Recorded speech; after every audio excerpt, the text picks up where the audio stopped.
Hi, I'm Susie Garden, and this is the Ageless and Awesome podcast. I'm an age-defying naturopath and clinical nutritionist, and I'm here to bust myths around women's health and aging so that you can be ageless and awesome in your 40s, 50s, and beyond. The Ageless and Awesome podcast is dedicated to helping women through perimenopause and menopause with great health, a positive mindset, and outrageous confidence. Hit subscribe or follow now, and let's get started. Hello, gorgeous one, and welcome to this week's episode of the Ageless and Awesome podcast. This week's episode I'm doing in honor of Endometriosis Awareness Month, which is March, and there's a lot of information about endometriosis in the press at the moment, and I thought I would add to this because what is not being spoken about is endometriosis in perimenopause or menopause. So I'm going to come at it from that point of view. And I'm also going to give you some information at the end of the episode about a petition that's happening in Australia at the moment to lobby the government for more support for women that have endo. So you know what? The thing is that endo impacts 1 in 7 women. 1 in 7. It's a lot. And I have a lot of patients with endometriosis. And it is a horrible, horrible condition. And a lot of people don't really know a lot about it. And in fact, it's only been probably the last 5 to 7 years that there's been a better understanding of what this condition actually is. Because, of course, as always, women kind of get the short end of the stick when it comes to medical research. And often, because the symptoms are around menstruation, a lot of the time women can be dismissed if they have very painful periods of, oh, it's just part of life. Oh, just use a heat pack, we'll put you on the pill and that'll stop you having periods and therefore you won't have any pain. But that's not actually addressing the problem. And it was only really in these last 5 to 7, maybe 10 years that it's actually been realized that endometriosis has quite a substantial inflammatory component. It's not just about hormones, although it is sensitive particularly to estrogen. So let's get into it. So firstly, what is endometriosis? So endometriosis, or endo as I'll refer to it, because it's a pretty complicated name to say, it's a complex condition. It is a complex condition that causes endometrial tissue. So this is tissue that lines the uterus. It causes this tissue to grow in other places that obviously it's not supposed to. And this tissue can be in the fallopian tubes, on the ovaries, behind the uterus, in the abdominal cavity. So that can be around the bowel, for example, around the bladder. In fact, it's actually been found in every part of the body, including the skin, the joints, lungs, and brain. So it is a big deal. Now, it is pretty serious disease if you're finding it in those other body parts, but still it can happen. And people don't know about it.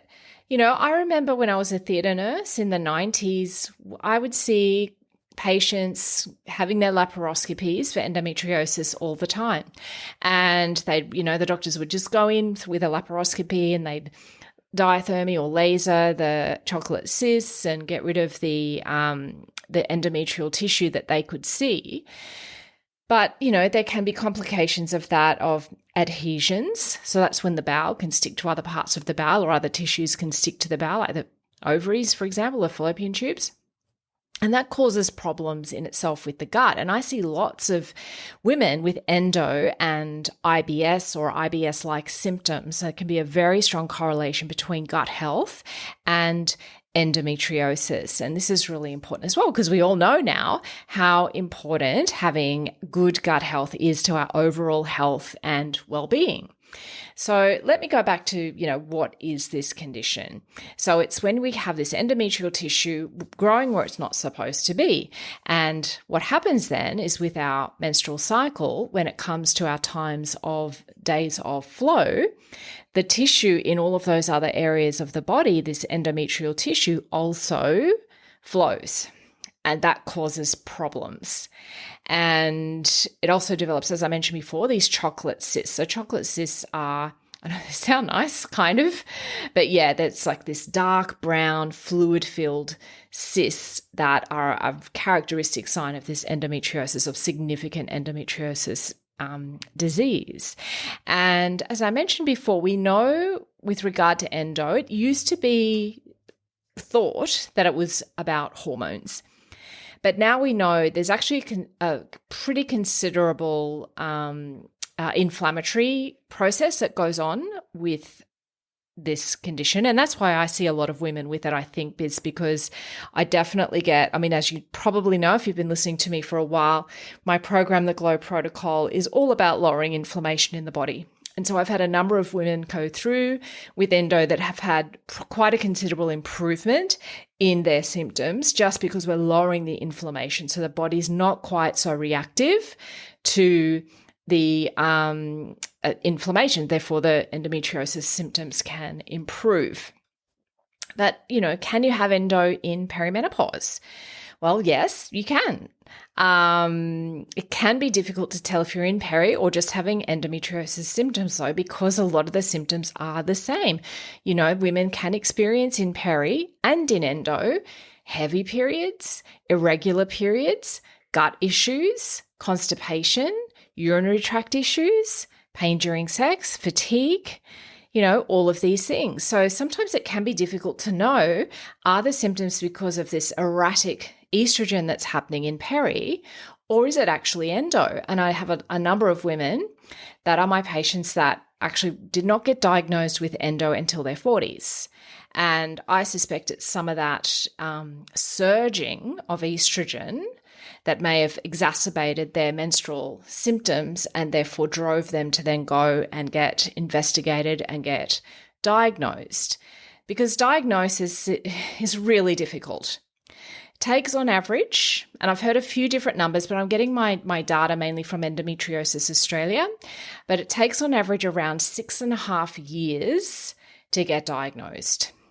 And this is one of the reasons there's this petitioning the government to get some better Medicare support so that there are better, longer consultations for women to get properly assessed rather than the 8-minute consultations that generally we're limited to.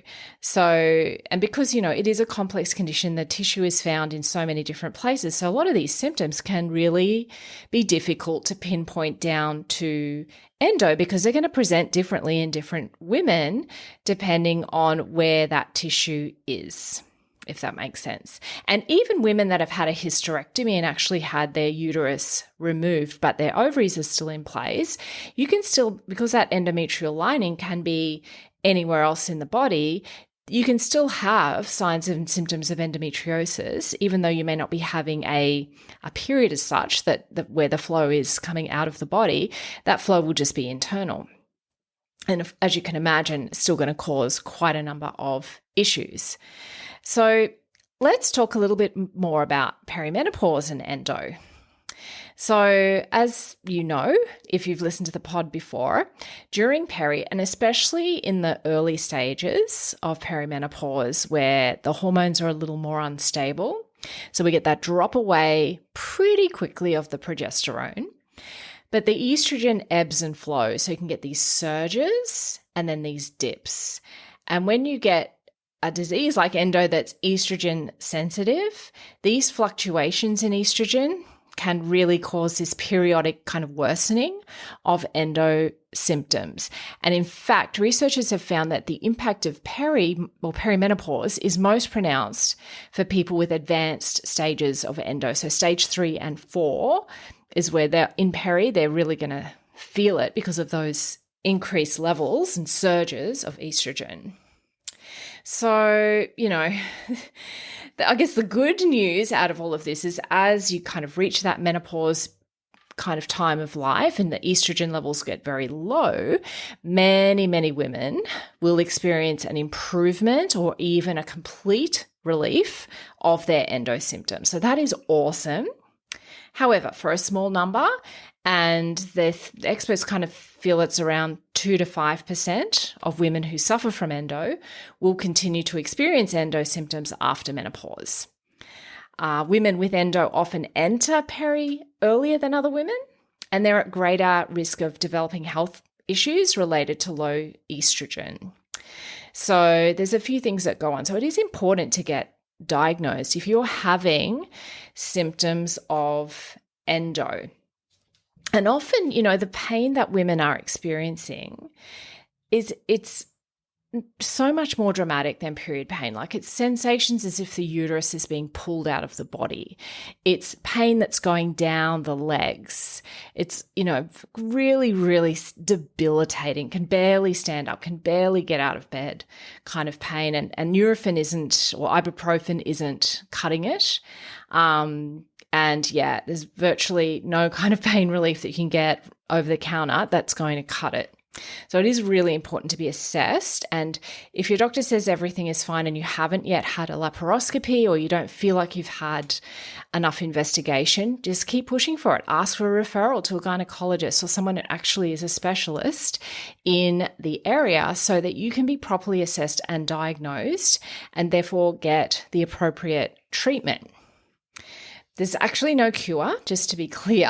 It is, when I'm talking about treatment, it's more about symptom management. Because as I mentioned before, when the doctors go in and can clear out the chocolate cysts and some of that endometrial tissue, it does tend to grow back. But it's still worthwhile getting it removed to get some relief from symptoms. And so you want to get some good treatment that helps you have the good quality of life that you want, and not have your whole life being dictated to what, part of your menstrual cycle you are in. And this is another kind of issue when it comes to treatment protocols, is because everybody experiences this condition differently. There's no actual universal protocol at the moment. Often it's things like hormonal contraceptives if women are fertile. Sometimes for some women, menopausal hormone therapy might be a great option for them. But of course, just any general pain relief measurements, mindfulness strategies can really help bring you into the present moment, can really calm down that stress response, which may help with pain, may help with hormone balance as well. Things like acupuncture, TENS machines, also heat, warm baths, all that sort of stuff can be helpful, and maybe the combination of those things can be helpful. But also, as I mentioned before, doing things that will reduce inflammation in the body, super important. So as a naturopath and nutritionist, I tend to use things like high-dose turmeric, and it's got to be in a really bioavailable form. So just having lots of turmeric as food, unfortunately, as much as I'm very much about food as medicine, particularly in the GLOW protocol and with metabolic balance, the turmeric that you get as food, you would have to eat a lot to get the amount of the anti-inflammatory compounds in turmeric to actually make a difference. So having a supplemental turmeric in a high dose, in a good quality form, that's mandatory as far as I'm concerned for my endo clients. Also, magnesium can be extremely helpful. Again, it's got to be in the right form. If you're having magnesium oxide, for example, that's probably just going to act as a laxative. And most women with endo don't need any help in that department, because usually one of the other signs of endo is diarrhea with your period. So you want to have a good quality magnesium that is not just going to give you diarrhea, that's actually going to get absorbed into the body and help relax the uterus so that things are less painful. They're probably the two major natural products I use. Also, zinc can be really important for women with endo to help as well. Those three things there. And knowing the kind of foods that are going to work well in your body and reduce inflammation, also super important. Supporting the liver to help with your hormone balance. So just Google cruciferous foods. They're things like your kale, cauliflower, cabbage, those sorts of sulfur-based veggies. Like usually when you smell them, they smell like sulfur. If you've ever opened a box of broccoli, all you can smell is sulfur, and that's a cruciferous veggies. If you have thyroid issues, you really need to cook cruciferous veggies very well because they contain a little chemical, these goitrogens, which are not great for the thyroid if you have a thyroid issue. So yeah, supporting the liver can be very helpful with your hormone balance. So they're the kind of things that can really help. We do use herbs, a number of herbal medicines, which are really fantastic for women with endo, and that would be something that I would address in a consultation. It's not something I'm really going to kind of give a blanket advice about here, because that we do really love to tailor our herbal medicine to each individual client as herbalists. But those other supplements are pretty easy to get, and you really can't go wrong with them. Obviously, if you're on medication, you do need to check, particularly with turmeric. There are some contraindications there. But yeah, so that would be the main thing. So with regard to endo and perimenopause, I think it's really important that if you're in your 40s and you're experiencing changes to your menstrual cycle, and particularly with heavier periods, like really heavy periods, clots, pain, all of that sort of stuff that I mentioned before, very much not just accept it as perimenopause, because it may very well be endometriosis. So I hope that's helped.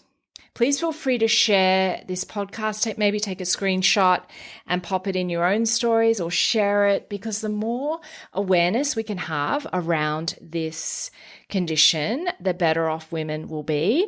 And I'm also going to put the link to the petition in the show notes. And if you feel inclined to sign to lobby the government to provide more funding to Medicare so that women can have longer consultations and get better access to services, that would be awesome.